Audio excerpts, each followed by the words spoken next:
we're going to go ahead and set up and solve some dimensional analysis problems. And the first one's really simple. In fact, sometimes dimensional analysis problems at the beginning when you're first learning them, they're easy enough that you think that it's not really an important thing to do dimensional analysis to solve the problem, but it's good to have the practice so that when things get more difficult, you have the structure for it. So the way it works is we're going to set up multiplication of fractions to eventually go from one unit of measure to another. And so in this particular case, the problem is take the height of Mount Hood, which is 11,249 feet, and convert it into miles. And so we need a conversion factor, and so this is the relationship between feet and miles. There are 5,280 feet in a mile. And the key in dimensional analysis is to go ahead and use that conversion factor in a way, in a fractional form, so that the units you do not want cancel and the units you do want still appear in the problem. And so imagine we're trying to go out of feet and into miles. So I could write, when I think about 5,280 feet equal a mile, I could write that as 5,280 feet per mile. But I could also write it as 1 mile per 5,280 feet. But the key in dimensional analysis is to get the feet to go away and end up with miles in the top through cancellation, right? And as long as something's common to the top and bottom of the multiplication of fractions, you're allowed to cancel because it's equal to 1, and in multiplication, that 1 doesn't matter. So I have to choose here, and it seems like the only way to go is this way, because this has 1 mile on the top and feet on the bottom, allowing feet to cancel here.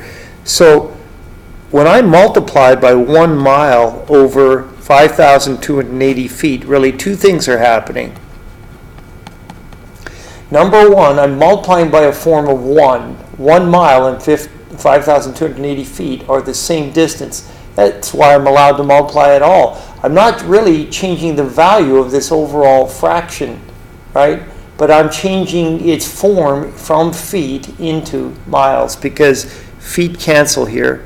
And now I know I'm in miles. And by the way, that's one of the reasons we use dimensional analysis, is to make sure all throughout the problem that we're getting the units that we want.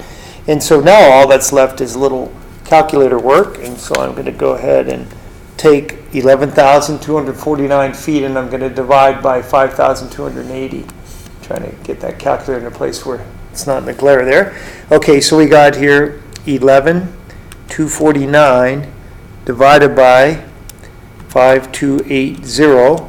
And now it didn't tell us where to round to, but it's a little over 2 miles high. And so we would say here 2.13 miles. Okay, let's do a second problem. This one's a little more involved. It says the speed of light is this is in scientific notation, 2.998 times 10 to the 8th meters per second. And the goal of this problem is to convert the velocity of the speed of light into miles per hour. And they do tell us that there are 1,609 meters in a mile. So that's going to be one of our conversion factors. The other ones are very common ones, things like the fact that there are 60 seconds in a minute and 60 minutes in an hour. They're not written here, but it's assumed that most people know those. All right, so here we go.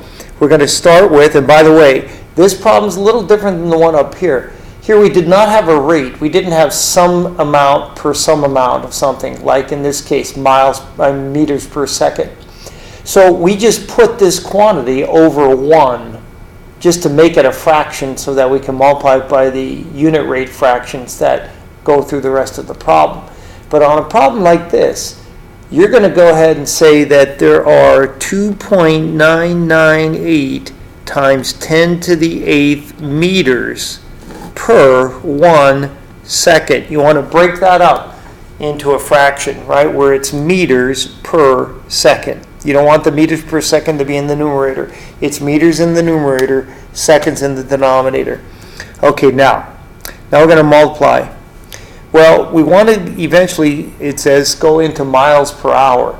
So let's work just on the meters part and get that into miles, and then we'll work about getting seconds into hours later.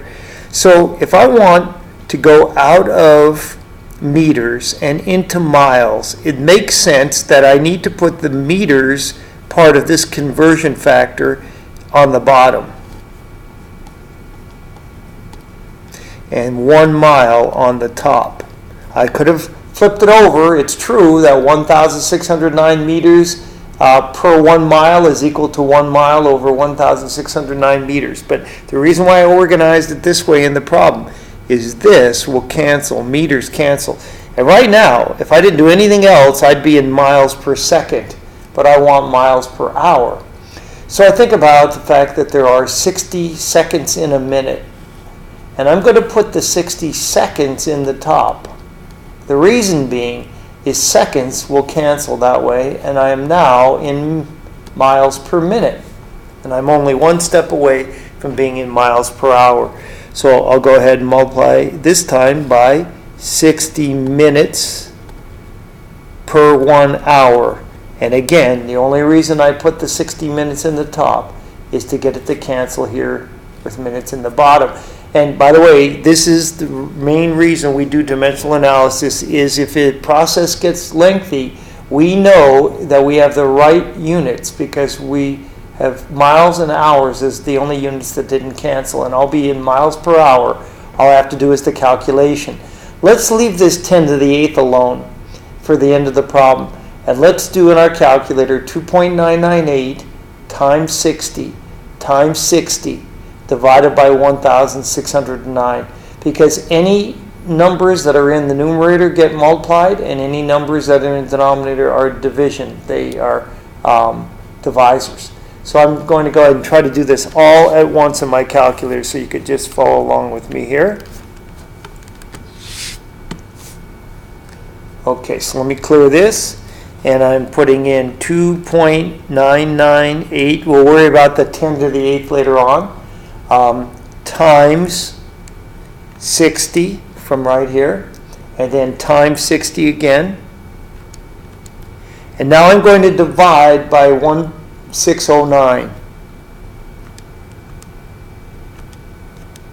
If we had other numbers in the bottom, then we hit divide again and just keep dividing whatever else is in the bottom. Or you could draw parentheses after the fraction bar and include all of your divisors all at once. Okay, so now I get equals, and the equivalent to 2.998 times 10 to the 8th meters per second, the equivalent speed of light in miles per hour is 6.71, if I round it off to the 100th spot, miles per hour. I may have said seconds earlier. I should have said miles per hour. And by the way, we can look back in our units here. We have miles per hour, and that was our goal.